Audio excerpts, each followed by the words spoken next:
Hi, my name is Chris Noble. I'm a professional photographer. My website and my work can be found at www.doglikehorse.com. This is a short video on how to price a photograph.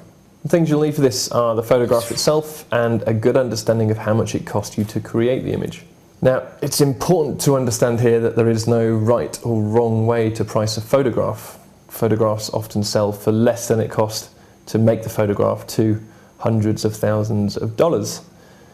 If you're not an established artist, then there's no way you'll be able to command a high price tag, but the general rule is to charge 3 times what it cost you to make the image, and that's including the printing, the framing, and any glass that's covering the frame.